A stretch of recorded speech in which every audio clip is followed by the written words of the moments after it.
You're watching Exit 1055 with your host, Richard Rose. Hey, good morning. I'm Richard Rose. Welcome to Exit 1055 Long Island. This is your TV 1055 show about all things Long Island. In just a few moments, the strong message from a parent who lost a child to the flu on how to protect your family even as we move into flu season. But we begin with the disturbing findings. It's from a new study of the health effects suffered by the many thousands of first responders who, of course, raced to ground zero following the collapse of the Twin Towers 16 years ago. They spent months picking up the toxic pile following the worst terror attack ever suffered on U.S. soil. There are many ailments that have been well documented since, and Congress passed the Zadroga Act that is spending billions of dollars to care for these brave heroes who came from all over the country to risk their lives cleaning up that dangerous debris. But the latest findings center on post-traumatic stress disorder, PTSD. And joining us is the author of that Stony Brook study is Sean Clouston, and welcome to the show, sir. Thank you. Mr. Clouston, first off, where was this study carried out? Who was checked out, and what were your findings? Sure. So it was carried out at Stony Brook University clinics, which are out on Long Island. The population is the men and women who went down and responded to the 9/11 events. Now, in all, how many folks did you check to see what the... Sure. So for this study, we checked about 1,200 people, and they're just a random sample of the responders we see every day. But that's a significant number of people. That would be statistically acceptable in virtually any survey, 1,200 people. Yeah, definitely. That's used very commonly. So what were the findings? What did you realize? Sure. So we were actually surprised. What we were looking for was aging, and aging can be a lot of things. We're all aging, we're all getting older, you know, but some aging is a little bit more concerning than others. We were looking at whether or not people could just move around their space. So looking at walking speed, whether or not people could get up and out of a chair and balance. Well, what age group were we talking about here? Were these older folks or every age? What was it? Well, so the population is, 35 to 65. They average 55 these days. And so it's actually pretty young. We're actually one of the youngest studies of this type of aging. Relatively speaking to maybe life expectancy, right? Yeah. They're midlife at the most. Yeah, so you wouldn't expect to find anything dramatic, but what did you find? Sure. So we found that, number one, that people were having a lot of troubles. About 16% seemed to be having some sort of physical limitations, which is more than we'd expect.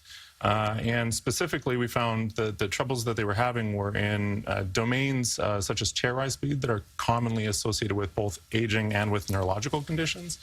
And so it points us to the potential for there to be maybe an underlying neurological issue. Are we talking about post-traumatic stress disorder there, PTSD? Yeah. Similar to what people suffer when they go to war? Yeah, exactly the same. So our PTSD isn't different in symptoms. Of course, it's different in how you get it. But, what is alarming about that to you? well, a lot of people suffer from PTSD. And it can happen from a car accident. It can happen from somebody in your family dying in some horrible way, or something that happens to you personally. There are many things that could be causes of it, but you were finding this in large numbers amongst the first responders. We were, and PTSD is a fairly common problem in first responders. It was an unusual and traumatic event. And of course, the PTSD predicts all of our aging-related issues, and so it's a really core foundational component for us. Did it surprise you? Yeah. I mean, I think it surprised everybody. And certainly, I think it surprised PTSD researchers a lot to see it linked to these foundational markers of disability, of physical function. Do people take PTSD seriously? Because there are so many ailments now that are claiming to have suffered that effect. Do we really understand it? It's a complex disorder, and so, I think are understanding it more and more over time, but it has all of these diffuse effects, and so that's really interesting. Now, do people take it seriously? I think some people take it very seriously. Especially if you have it. Yeah, right. Especially if you have it. But of course, I think there's been a long fight to understand, or to get the public to understand what it is, what it looks like, and how debilitating it can be. Because people say, oh, it's in your head, or they can write it off, you need to be tougher. I mean, there's so many ways that you can be made to feel bad for claiming you suffered these effects. You can go into denial from it, can't you? Oh, a lot of people do go into denial, and there's a lot of emotional sort of components to it, right? People are angry often, they try and self-medicate. There's a lot of sort of things that go on. And are you seeing that happening to these first responders? I mean, I think you see it in all PTSD, but a common response is to drink heavily, for example, Yes. and in order to deal with this sort of symptoms. And the people under stress, that's commonly what they resort to, any sort of addiction that will give them what they think will be relief. Unfortunately, it doesn't do that. So now here's the thing, though. People think that, wrongly or rightly, that all of these things are covered by the federal government under the Zadroga Act. You see all those billions being spent. You think that everything's being taken care of. Is this being taken care of under the Zadroga Act? Sure. So I think treatment is being taken care of fairly well. But there's been a push to compensate people. Currently, PTSD and mental health disorders are barred from all of the victims' compensation. But of course, it's debilitating in a way that I don't think is often recognized. So then basically, if you have a health bill, they'll pay the health bill. But in some of these cases where people suffered loss of limbs or whatever, they were compensated. They were given like money. They were given payments because of what was expected to be the loss of their ability to earn a living and provide for their families and change the course of their lives, right? Exactly. And cancer is compensated for because you lose work and in treatment and things like that. Do you think they should be compensated in this situation? I think the research is emerging that PTSD is really causing this huge set of both symptoms and changes. You know, emerging research from our side of things has been looking at changes in DNA, and now we're seeing changes in functioning.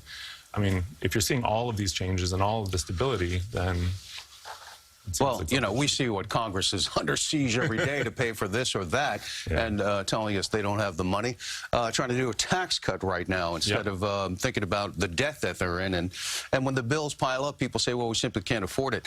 This is not an endless pile of money, the Zadroga Act, right? So is it possible that this will ever be added to be compensated, or is that the books have been closed there? I think they're trying to add things all the time. You know, what do we add? That's a big question. Well, a couple of years ago, there was neuropathy. There was a study at South Nassau Community Hospital where they found a lot of them had nerve damage. They tried to get that added. Where does that stand? That hasn't been added. In fact, I think there's been a lot of pushback to adding in general. And that was what I was talking about. People are saying this is not an endless pile of money. We've given you billions. You hear that from some of the representatives. Yeah, I agree. I mean, I think that there isn't an endless pile of money, but you know, insofar as you're looking at compensating people, the people with PTSD, we know that they have PTSD from this event. We know that it's bad for them. And it seems like if we're going to compensate something, this is... So what happens now? What do you do with the results of these findings? A couple of different things. One, we need a lot more research. You know, the results from any one study can point you in a variety of directions. We need to understand if it is a neurological condition, why it's there. You know, some neurological conditions emerge as you just get older, and some might be really tied to this. And that's what makes it hard to determine definitively. But this will go on because there are many advocates saying that these folks need help, and we should never turn our backs on them because of the heroic efforts that they did. Sean Clouston with Stony Brook University, author of the PTSD study on first responders. Thanks for your efforts, and certainly keep us posted. And when we return, going shopping at a police station? From massage tables to cell phones, the deals you could find on items that were actually once owned by criminals.